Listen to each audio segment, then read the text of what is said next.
We worry without any reason. We keep troubling ourselves and our mind.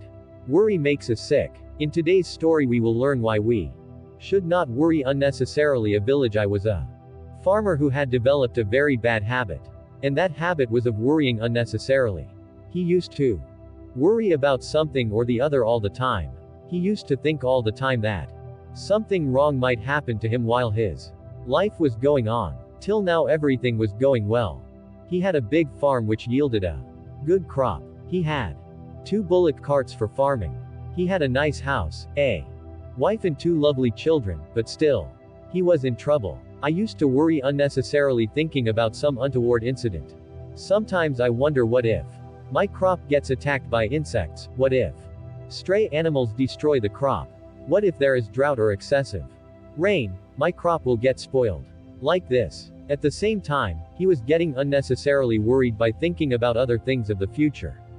Like, might my bulls fall ill during farming? What would be the future of my children? Might I suffer from some major illness? Would my children take care of me in old age? Because of his habit of constantly worrying unnecessarily about whether he will keep it or not, he did not find it easy and troublesome. And now he did not even feel like doing any work. His wife also realized that she started worrying unnecessarily. He has become habituated to do this.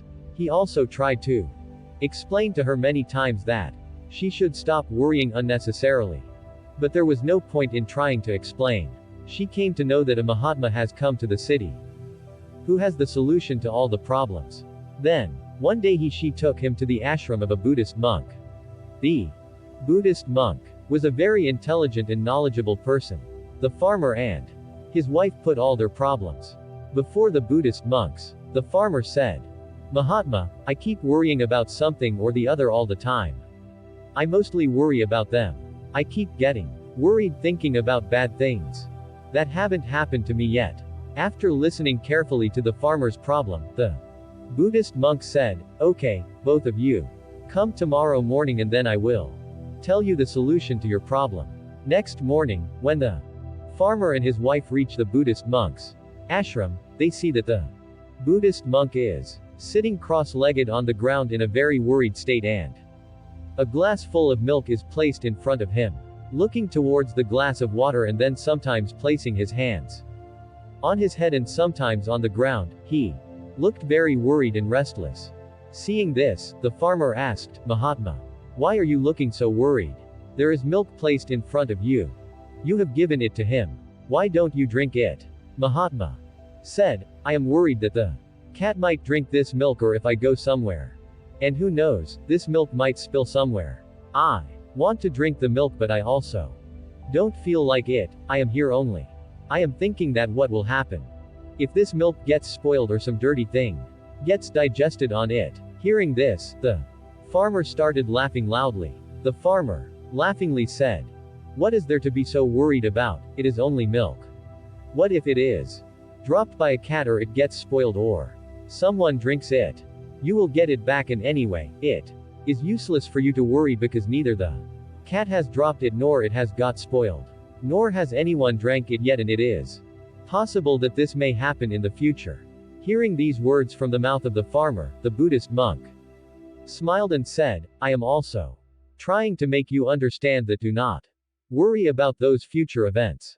It is useless to do something which has not happened to us yet, and there is a high probability that it will never happen, and even if it happens, then whatever you can achieve once, you can achieve it again. And if not so, it does in T matter, because with the arrival of problems, the courage to face those problems also comes automatically."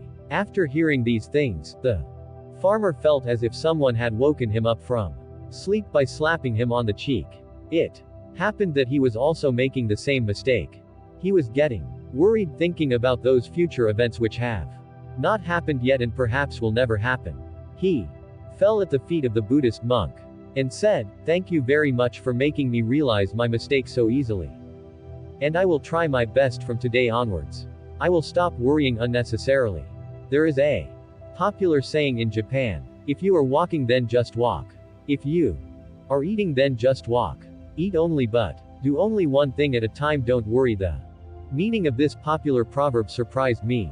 And to be honest, I feel that the meaning of the proverb itself is hidden, which, if one understands it properly and if you adopt it in your life, then you will be free from the bondage of worries forever. We will talk about the meaning of this proverb later. But before that, let us see that such thoughts are running more in our mind. First, did I do this work properly? Secondly, could I have done it better? Thirdly, what will be its result? And fourthly, what will people be thinking about me and my work? These are some of the thoughts that run in our brain system most of the time. We live with these thoughts, but we don't realize it, because we have learned to live with these thoughts. And our brain also works in such a way that if we get it to do any work many times, then it makes it a habit. And then we do it no matter what we do. In the beginning, we do any work with full consciousness of our own will.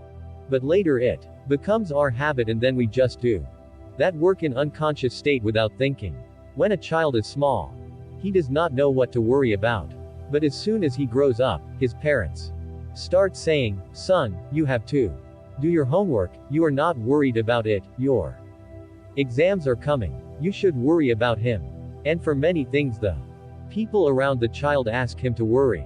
And the little child accepts this fact that in order to do any work we have to worry about him.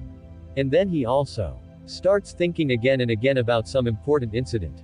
In the beginning he does this intentionally, but gradually his mind makes it a habit. And then even without wanting to, his mind starts thinking about a particular incident. He keeps thinking about the same thought again and again, and then he remains trapped in this web of worry his whole life. But now the question arises that what is the solution to this? Then the solution to this is the meaning of the above mentioned proverb, i.e., awareness. We have to be aware of our thoughts. We have to stop for a while and pay attention to whether we are thinking about the same event again and again even without wanting to. We have to try to see this with full awareness. Such thoughts keep arising in us throughout the day. Now you may ask what mere awareness will do. I say it is enough. It is enough to calm the mind. It is enough to make the mind realize its nature and life.